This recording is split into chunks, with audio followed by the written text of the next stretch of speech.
Hola, ¿qué tal? Bienvenidos a una edición del Catecismo de la Iglesia Católica en su programa Esta es nuestra fe. Un esfuerzo por llevarles a ustedes el compartir las experiencias y sobre todo profundizar sobre nuestra doctrina cristiana. Ya hemos concluido el año de la fe, en la cual había sido convocado por el Papa Benedicto XVI, pero continuamos profundizando sobre estas verdades de fe que nos iluminan e iluminan las realidades temporales en las cuales estamos inmersos. No sin antes hacerlo todo invocando a la Santísima Trinidad y diciendo en el nombre del Padre y del Hijo y del Espíritu Santo. Amén. Bien, esta vez con el Catecismo trataremos de profundizar un poco sobre la doctrina social de la Iglesia y hacer lectura e interpretación del comunicado de los obispos de la Conferencia Episcopal de Nicaragua en relación a la propuesta de la reforma de la Constitución. Los obispos emitieron un comunicado, pero habrá que leerlo y tal vez interpretarlo un poco a la luz de la doctrina de la Iglesia, del magisterio de la Iglesia, sin menoscabo de tal vez o de alguna ideología o tratar de ofender o no, sino más bien darle una correcta interpretación a lo que los obispos pretenden darnos en ese mensaje. Bien, trataremos entonces de iluminarlo con el Catecismo de la Iglesia Católica, con el número 2419, que nos dice que la revelación cristiana nos conduce a una comprensión más profunda de las leyes en la vida social. De hecho, el dato revelado es el que ilumina las realidades temporales. El dato revelado se encuentra en las Sagradas Escrituras. La Iglesia recibe del Evangelio la plena revelación de la verdad.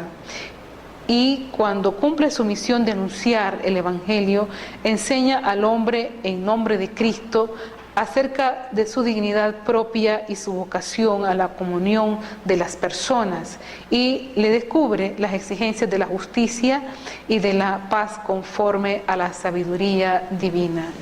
Bien, en esto nosotros tenemos que estar claros cómo estas realidades temporales, llámese economía, llámese política, llámese cultura, están inmersas dentro de la revelación misma, y es ella la que nos indica los caminos de sabiduría y cómo iluminarnos. Los obispos empiezan su mensaje o su comunicado y hay unos destinatarios específicos. Los destinatarios específicos son los diputados y las diputadas de la Asamblea Nacional, Comisión Especial de Carácter Constitucional para el Estudio, la consulta y dictamen de la iniciativa denominada Ley de Reforma Parcial a la Constitución Política de la República de Nicaragua. Bien, estos son los destinatarios de este mensaje de los obispos de la Conferencia Episcopal. Y en el número 1 nos dicen los obispos: les deseamos gracia y paz de parte de Dios, Padre nuestro, y del Señor Jesucristo. Segunda de Corintios, del 1 al 2. Como obispos de la Conferencia Episcopal de Nicaragua, deseamos agradecerles por habernos invitado a presentar observaciones o comentarios a la Ley de Reforma Parcial de la Constitución Política de Nicaragua. Y al mismo tiempo agradecemos también su gentileza al concedernos la posibilidad de manifestarles nuestro parecer sobre algo tan decisivo para el presente y el futuro de nuestro país en una fecha posterior a nuestra Asamblea Anual Ordinaria. Ya aquí ya nos ubican en un contexto, ya los obispos están o ya se han reunido en conferencia episcopal o en asamblea, y entonces ellos hacen un saludo a los honorables diputados y diputadas de la Asamblea Nacional. También al mismo tiempo aprovechan para agradecerles la invitación que les hacen para que ellos puedan emitir algún comentario o alguna opinión en relación pues a las reformas parciales a la Constitución política. Vemos entonces en este número 1 del mensaje de la Conferencia Episcopal de Nicaragua que nos dicen que hay un comentario, precisamente tratan de hacer un comentario que nazca de la fe, de la lectura histórica de la realidad a la cual ellos han sido convidados, ellos han sido invitados a hacer una interpretación. Y pretende este comunicado hacer una lectura detenida, una reflexión serena y una apropiación lenta, porque los obispos no proponen dogmas de fe en relación a la historia o a las realidades temporales en la cual nosotros estamos inmersos, sino una reflexión que nace de la fe y de una historia conjugada. Es una meditación sobre una realidad temporal, tal como aparece a la luz de la fe cristiana. O sea, no hay opiniones que puedan deducirse como opiniones personales, sino que es a la luz de la fe cristiana. El cristianismo es una religión que se encarna de inserción definitiva e irrevocable de Dios en el tiempo, de encarnación de la palabra en nuestra palabra de hombres.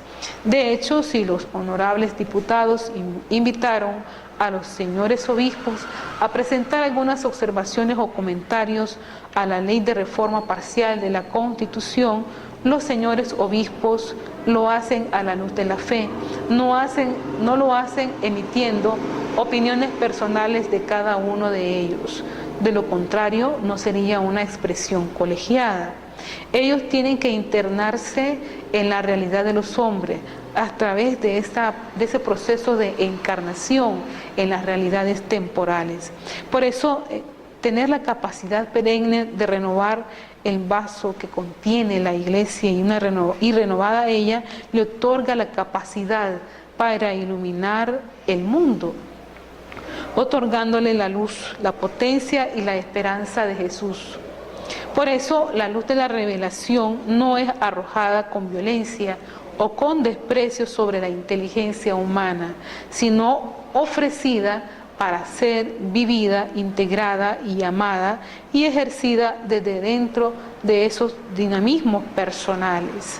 Cuando los obispos emiten su parecer, no reclaman una jurisdicción exclusiva sobre el sentido de la historia o sobre los imperativos morales de la humanidad. Se ofrece a sí mismo como un testigo e intérprete de esa historia, invitando a los hombres a entenderlas con él, a preguntarse si no se ve más hondo y claro desde la fe. Eso es lo que pretenden los señores obispos, a tratar de leer, de interpretar estas realidades, pero profundizarla desde la fe. Si no se columbra más lejos desde la esperanza, si no se tiene una capacidad de acción ante todo esto de la claridad, tal como el Evangelio las presenta. No reclaman tampoco ni una autoridad jurídica exclusiva, sino que ofrecen a la humanidad una colaboración interpretativa generosamente proclamada delante de todos. Por eso es que ellos emitieron un mensaje, un comunicado, lo dieron a conocer sus observaciones, sus apreciaciones, para que de esta manera iluminarla. Una sociedad que se cierra así al acceso público, al reconocimiento de Dios, se cierra al acceso de la dignidad y a la grandeza del hombre. Desde esta perspectiva podemos pensar que estamos frente a una realidad que no se cierra, pues, asimismo al acceso público de lo que se quiere reconocer, el reconocimiento de Dios, la soberanía de Dios sobre acciones políticas contundentes y que van definiendo nuestro destino, que van definiendo nuestras realidades. Es Dios mismo que a través, de unas personas que representan la jerarquía de una iglesia, que tienen la autoridad de interpretar e iluminar esa realidad, se manifiesta pues frente a esto. El número 2 del mensaje de los obispos, dicen ellos que después de orar y reflexionar en común como pastores de la iglesia, les ofrecemos las conclusiones a las que hemos llegado con el único afán de colaborar desde la doctrina social de la Iglesia al bien de Nicaragua. Ellos han orado, han puesto en común la invitación a la cual han sido convidados, pero ahora a través de la doctrina social de la Iglesia van a iluminar esta realidad. Por eso es que decíamos y leíamos al principio en el número 2419 del Catecismo de la Iglesia Católica, que es la revelación cristiana la que nos conduce a una comprensión más profunda de las leyes de la vida social. Y la Iglesia lo recibe del Evangelio, la plena revelación de la verdad. Como lo hemos reiterado, continúan los obispos diciendo en el mensaje, en distintas ocasiones nuestro ministerio es eminentemente religioso como testigos de Cristo y servidores de nuestros hermanos en su nombre. Y citan a San Pablo cuando dicen, no nos predicamos a nosotros mismos, sino a Cristo Jesús como Señor y a nosotros como siervos de ustedes por Jesús. Y luego citan la solicitud de Rey Sociales, como en donde ellos dicen que como pastores de la Iglesia Católica no es nuestro objetivo ofrecer soluciones técnicas de carácter jurídico o político, pues no corresponde a la misión de Cristo que le ha encomendado a la Iglesia. Bueno, la Iglesia que no tiene una doctrina sobre la economía, es lógico, ni sobre la política, ¿qué puede aportar a la sociedad? Comentando un poco este número 2, puede aportar mucho, justamente lo que ésta no encuentra en la economía ni en la política, una visión cristiana del hombre, que ilumina todas las realidades sociales y que le permite decir sin ningún complejo en cada momento de la historia lo que solo la Iglesia es capaz de decir, a contracorriente de las tendencias preponderantes o abriendo horizontes nuevos. Bien, si no tiene autoridad sobre temas como economía, política, cultura, no puede ella desde ese momento aportar algo específico, pero sí puede aportar una visión cristiana del hombre. Es el hombre el que está inmerso dentro de esas realidades. Y la Iglesia expresa un juicio moral en materia económica y social, cuando lo exigen los derechos fundamentales de la persona o la salvación de las almas. Y en el orden de la moralidad, la Iglesia ejerce una misión distinta de la que ejercen las autoridades políticas. Ella se ocupa de los aspectos temporales del bien común a causa de su ordenación al supremo bien que es Dios. Nuestro fin último se esfuerza por inspirar las actitudes justas en el uso de los bienes terrenos y en las relaciones socioeconómicas. Bien, siguen diciendo los obispos, nuestra contribución en el campo político no pretende otra cosa sino de servir a la formación de la conciencia en la política y contribuir a que crezca la percepción de las verdaderas exigencias de la justicia y al mismo tiempo la disponibilidad para actuar conforme a ella, aun cuando ésta no estuviera en contraste con situaciones de intereses personales. Y citan la carta del Papa Emérito Benedicto XVI, Deus Caritas es número 28. Bien, ¿qué decir de esta parte? Que la Iglesia sirve al amor, del que Dios nos colma y a nosotros debemos comunicar a los demás a través de las actividades básicas. Por ejemplo, la proclamación del Evangelio, la celebración de los sacramentos y el servicio de la caridad. El amor, la caridad cristiana es inseparable del tema de la justicia, que es su mejor complemento, y llama el Papa a los estados a que sirvan al amor. No hay orden estatal, por justo que sea, que haga superfluo el servicio del amor, pues quien intenta desentenderse del amor se dispone a desentenderse del hombre en cuanto hombre. Vemos como el magisterio de la Iglesia insiste mucho en la visión cristiana del hombre. Es el hombre el objetivo de toda ley. Y desde estas premisas, el Papa plantea también con claridad en el número 28 de la encíclica las relaciones que hay de separación y de cooperación entre la Iglesia y el Estado. En este caso, los honorables diputados invitaron a los señores obispos a emitir su parecer o algunas observaciones a la reforma de la ley parcial de la Constitución. Y entonces hay cierta separación, ciertamente que sí, pero también hay una especie de cooperación. La justicia debe ser el objetivo de la política, ya que como afirma San Agustín, un Estado que no se rigiera según la justicia se reduciría a una banda de ladrones.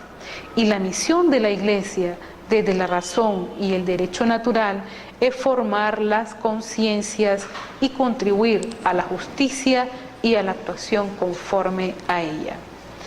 Por eso es que la caridad cristiana, el amor cristiano, cuyo ejercicio necesita también de una adecuada y competente organización profesional, una purificación de la razón y una formación y compromiso ético.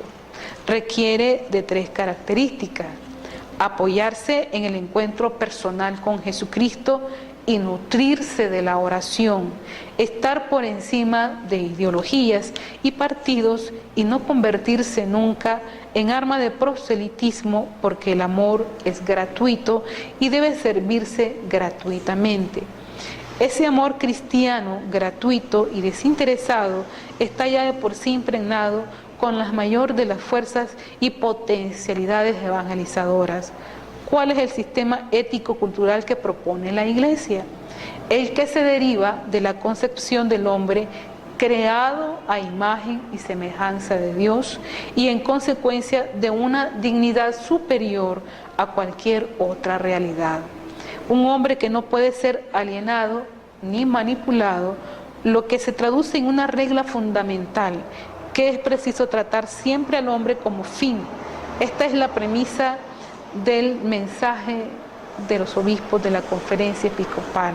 El hombre es el fin a la cual deben de tender las leyes, el servicio, la gratuidad, el amor, la justicia, la paz, la verdad.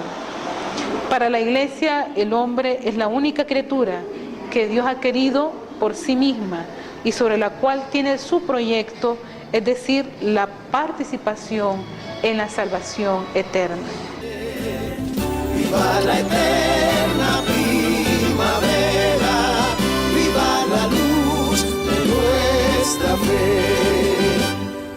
Con el resplandor de la alborada que nos trajo un siglo de incesante batallar, volvemos los ojos con nostalgia para revivir nuestra raíz fundamental, sin perder la esencia campesina.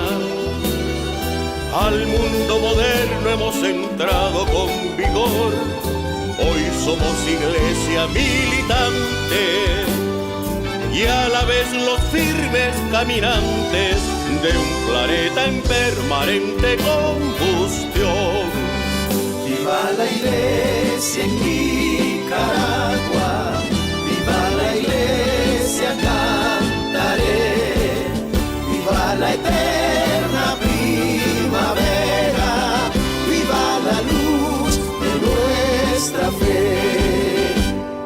Guiados por el Espíritu Santo, por el Padre Eterno y por Jesús sacramentado, escuchemos en todo momento los sabios consejos de la voz episcopal.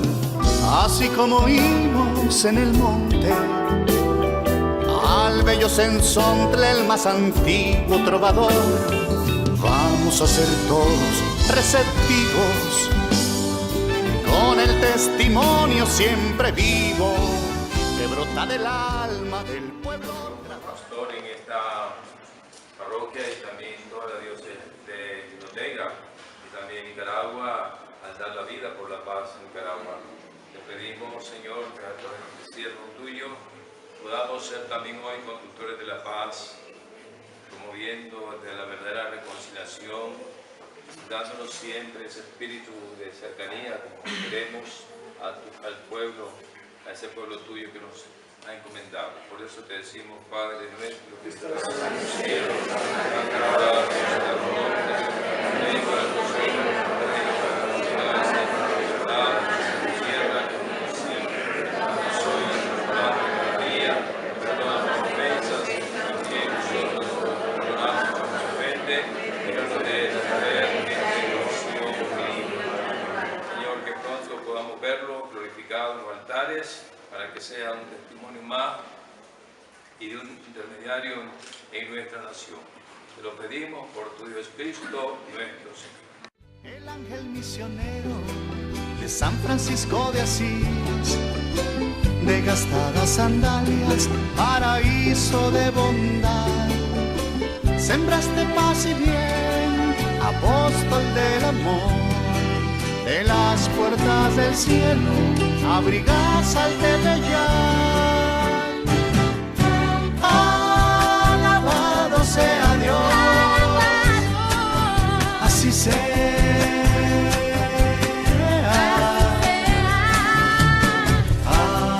Alabado sea Dios,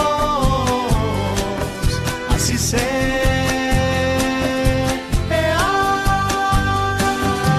Santo,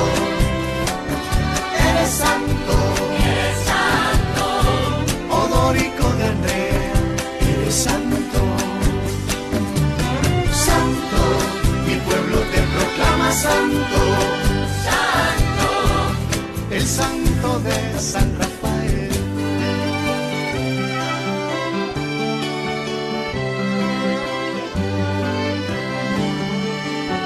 Con la alforja en la espalda, caminaste en la oscuridad, y en la montaña hay ecos, conversión del corazón.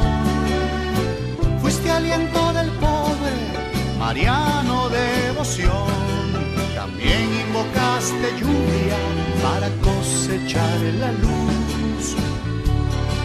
Padrecito constructor de escuela y oración, desgranando rosarios. Hemos vivido una experiencia muy bella aquí en San Rafael del Norte. Hemos visitado la capilla donde se encuentran los restos del padre franciscano Fray Odorico de Andrea, un signo de santidad que llegó de lejos a nuestra patria, pero se encarnó en la cultura y en el corazón de Nicaragua. Los obispos hemos orado al Señor por intercesión suya para que nos ayude a ser buen pastores como Él y para que muy pronto sea glorificado en los altares como un nuevo santo en la Iglesia.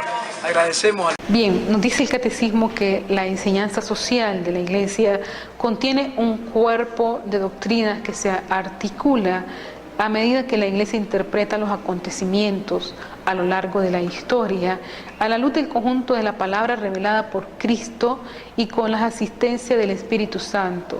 Esta enseñanza resultará tanto más aceptable para los hombres de buena voluntad, cuanto más inspire la conducta de los fieles. En el número 3 del mensaje de la conferencia episcopal, los obispos dicen lo siguiente: la constitución política del país es como un símbolo de integración política cuya tarea integradora no se realiza solamente en la adhesión emocional a un texto, sino a través del compromiso para que tanto el establecimiento de los derechos y libertades constitucionales como la naturaleza de los poderes del Estado no rebasen los cauces del Estado.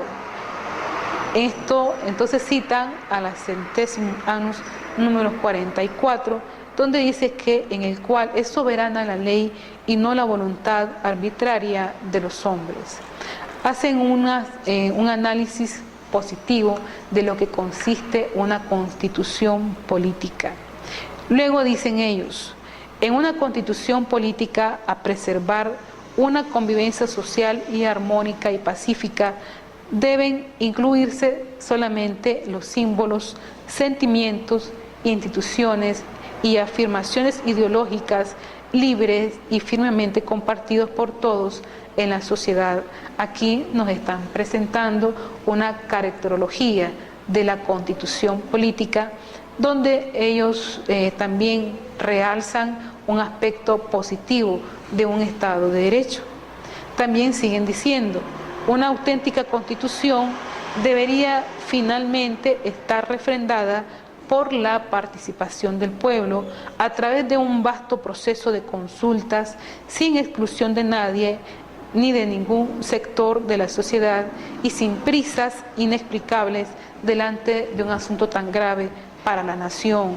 Solo así la Constitución logrará generar auténticas dinámicas de integración en las que participarán las personas con confianza y responsabilidades en la construcción de la sociedad y el ejercicio del poder. En el número 3, los señores obispos hacen una apreciación en positivo de lo que es y de lo que significa la Constitución política para el país.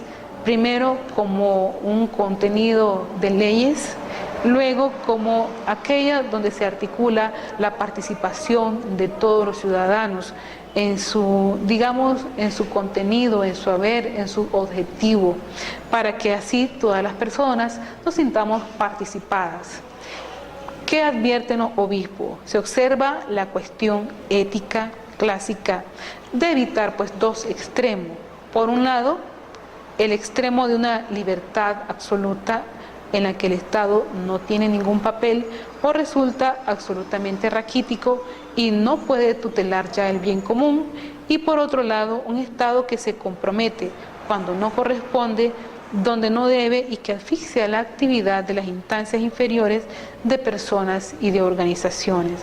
Es decir, si en lo positivo destacan el aspecto de la Constitución, también están advirtiendo lo que pudiese pasar si esto positivo se niega.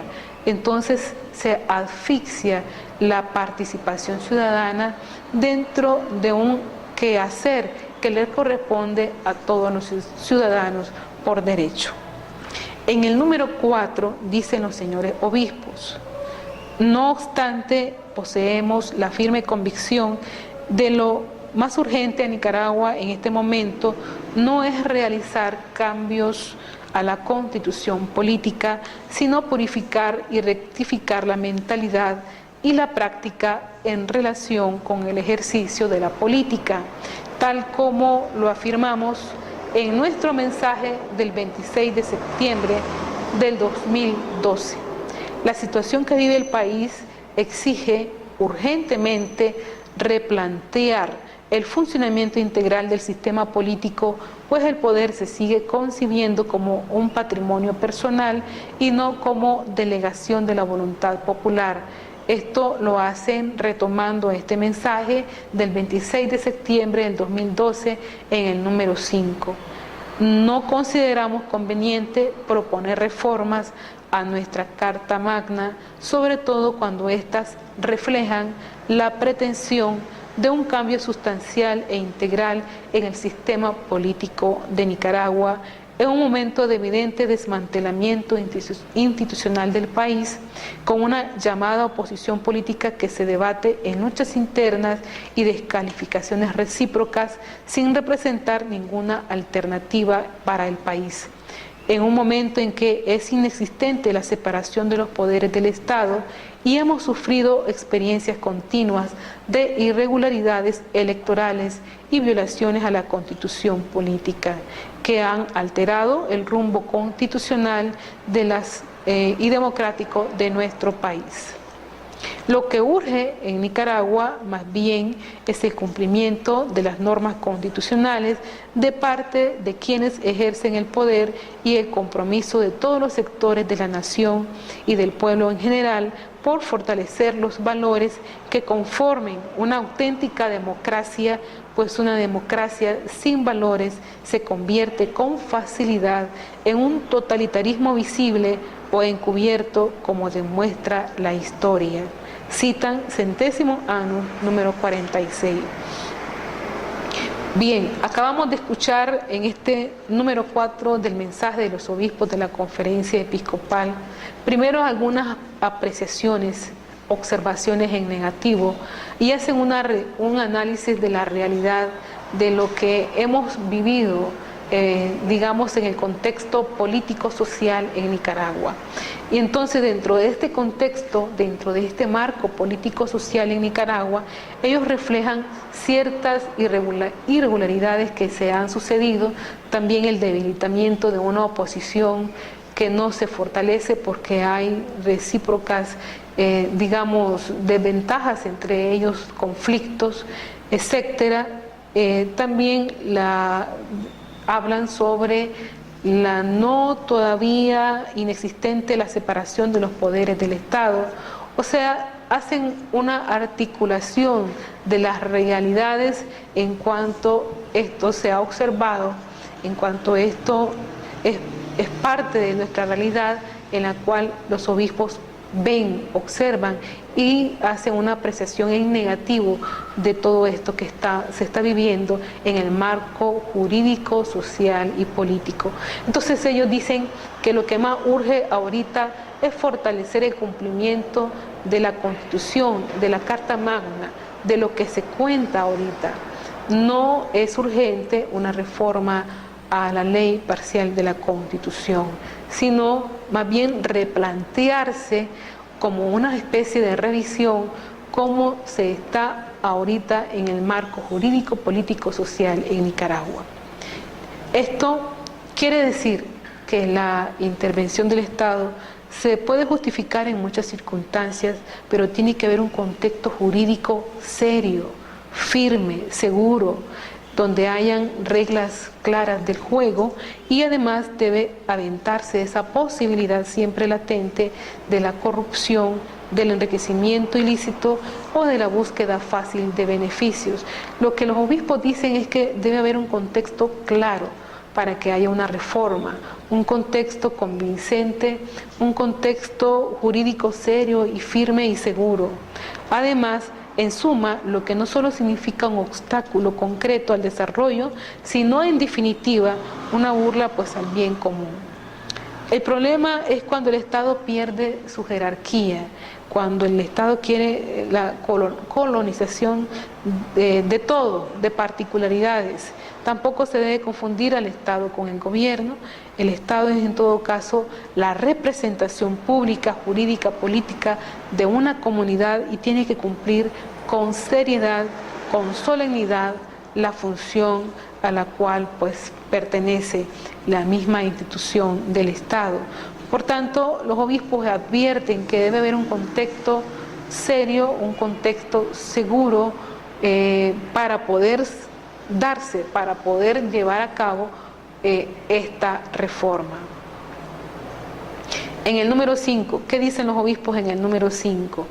Dicen ellos: consideramos que la actual propuesta de reformas a la Constitución, vista en su conjunto, está orientada a favorecer el establecimiento y perpetuación de un poder absoluto a largo plazo, ejercido por una persona o un partido de forma dinástica o por medio de una oligarquía política y económica. Citan ahora a los obispos de América Latina en la quinta conferencia del Episcopado Latinoamericano, en el que se reunió en el 2007 en Brasil, que habían constatado que a través de instrumentos propios de la democracia se podrían, paradójicamente, instaurar regímenes totalitarios. Nos dicen los obispos en Aparecida: vemos con preocupación el acelerado avance de diversas formas de regresión autoritaria por la vía democrática. Ya lo advertíamos también, lo dicen los obispos de Nicaragua, en nuestro mensaje del 26 de septiembre del año pasado, pero refiriéndose a Nicaragua.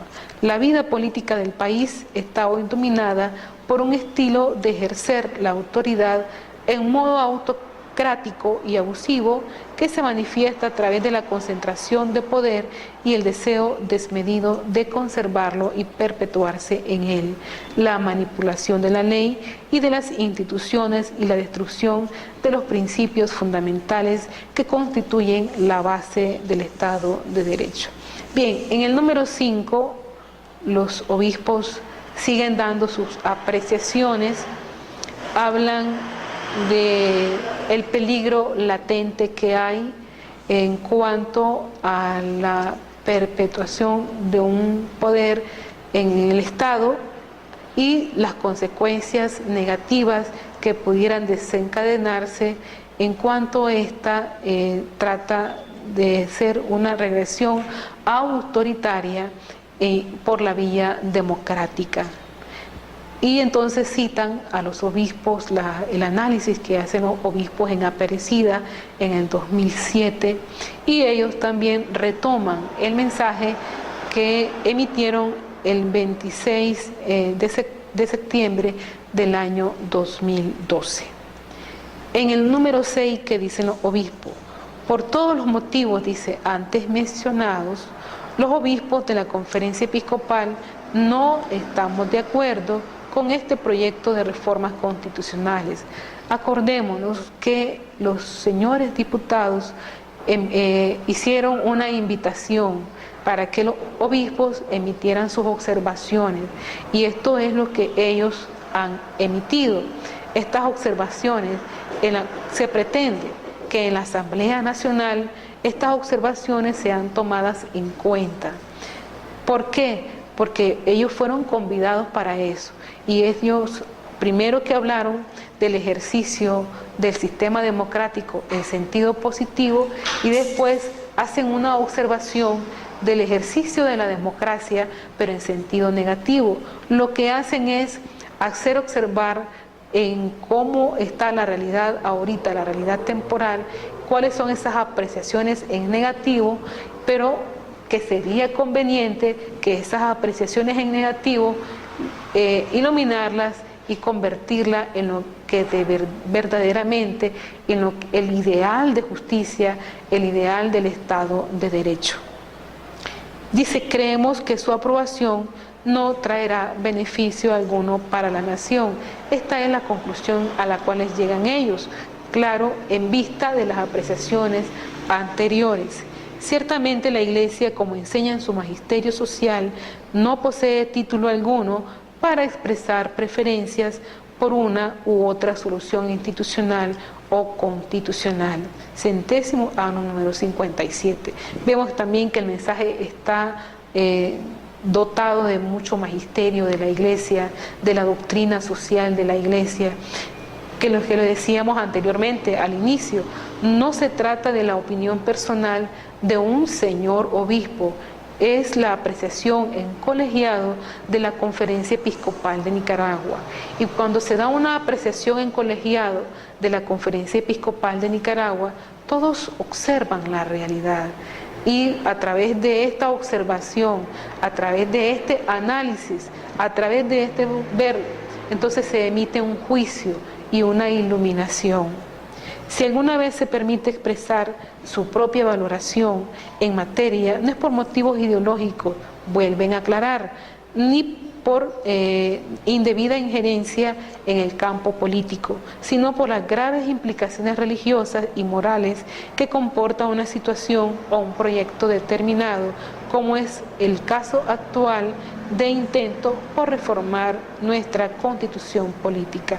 Ellos ven más urgente ahorita hacer una revisión de nuestra constitución en cuanto a nuestras convicciones firmes por instaurar un verdadero Estado de Derecho.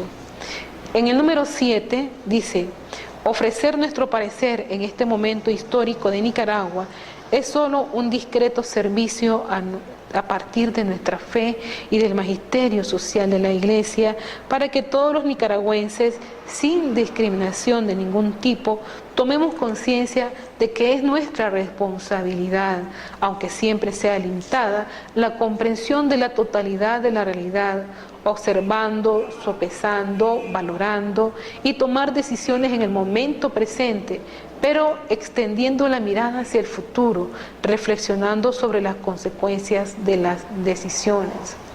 En esto hacen, parafraseando un discurso del Papa Francisco a la clase dirigente de Brasil del 27 de junio del 2013. Bueno, todo esto se requiere un respeto de todas las instancias merecen ese debido respeto, es decir, cuando hay una continuidad de la seguridad jurídica, de una intervención limitada, siempre buscando el bien común, y cuando además la actividad del Estado tiende a suscitar una intensa participación de toda la sociedad. Creemos y vemos en positivo que si los señores diputados, los ilustrísimos diputados de la Asamblea Nacional invitaron a los señores obispos a emitir un parecer, es porque hay ya instancias democráticas donde ellos quieren mover una mayor participación que se pueden tomar en cuenta. Y se comprende también una concepción orgánica de la sociedad en la que el individuo no queda aislado frente al Estado, sino que tiene instancias de participación, se inserta en la familia, en distintas agrupaciones personales de distinta índole, de tal manera que asegura el conjunto de libertades y al mismo tiempo la búsqueda y sincera y concorde al bien común. Esto es muy importante, la invitación de una instancia, de una institución a una mayor participación, a un mejor ver sobre la realidad. No es lo mismo que ver a una persona que ver en su conjunto toda la realidad. Por eso es que la Iglesia está al servicio, no busca imponer políticamente su doctrina, sino servir a la formación de las conciencias en la práctica política y contribuir a que crezca la percepción de las verdaderas exigencias de la justicia. La justicia es un valor que es inherente a todo Estado de Derecho, llámese como se llame, y al mismo tiempo la disponibilidad para actuar conforme a ella, aun cuando éste estuviera en contraste con situaciones de intereses personales. Esto significará, pues, construir un orden social más justo, una tarea que es responsabilidad de todos, no es solamente de un partido político determinado, sino de todos los ciudadanos, en la medida en que nosotros correspondemos con coherencia, responsabilidad, honestidad y ética sobre estas realidades. Pero al mismo tiempo es una tarea humana prioritaria. La Iglesia tiene el deber de ofrecer, mediante la purificación de la razón y la formación ética, que es lo que han hecho los obispos en este mensaje, su contribución específica para que las exigencias de la justicia sean tenidas en cuenta en la construcción de una sociedad civil. A la Iglesia, pues, no le corresponde, en razón de su misión, la empresa política de realizar una sociedad justa. Su función no es sustituir al Estado en sus propias responsabilidades, pero no le exime de contribuir a la justicia porque el ámbito de la dimensión moral de la realidad le es propio. Así pues, es deber inmediato de contribuir a la naturaleza política sino moral, y consiste en despertar las fuerzas espirituales sin las cuales la justicia, que siempre exige también renuncia, se puede afirmar y prosperar. Quienes están en la Asamblea Nacional son hombres y mujeres ilustrados, son hombres y mujeres en la cual debe prevalecer lo ético, lo moral, porque para ello están al servicio del bien común, para esforzarse en una inteligencia y una voluntad que las lleve a la construcción de una sociedad más justa y más solidaria, y por ende pues a la defensa de los derechos fundamentales de la persona y el cumplimiento de los respectivos deberes en base a la convivencia que debe haber en una sociedad civil. Esta convivencia adquiere todo su significado y está basada en la amistad civil y en la fraternidad, en el respeto, en la acogida. La doctrina social de la Iglesia recuerda, citando a Santo Tomás de Aquino, que la amistad civil es el principio de la fraternidad. La caridad política nace de la amistad civil, que es una virtud cívica. Así como el amor es el primer mandamiento en relación a Dios, también lo es en relación a lo personal. La misión, por tanto, de nosotros los fieles es configurar rectamente la vida social. Nosotros estamos llamados a esto, respetando la legítima autonomía y cooperando como ciudadanos según las respectivas competencias y bajo nuestra propia responsabilidad. Todos hacemos de Nicaragua la nación que nosotros queremos.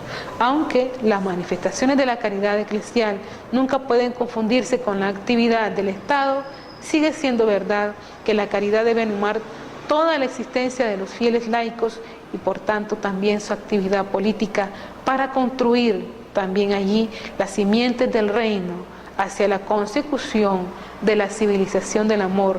Y esto no es solamente un llamado de los laicos o de los fieles laicos en la Iglesia, es también un llamado y una vocación de servicio a la cual estamos inmersos todos los ciudadanos. Bien, esto ha sido todo por hoy en el Catecismo de la Iglesia Católica. Esperamos haber compartido con ustedes el mensaje de los obispos de la Conferencia Episcopal de Nicaragua, el objetivo que ellos pretendieron al iluminar a nuestro país, a nuestra nación sobre estas realidades y también pues a convidar a todas las fuerzas políticas posibles para encontrar la verdadera fraternidad civil. Hasta una próxima edición del Catecismo de la Iglesia Católica.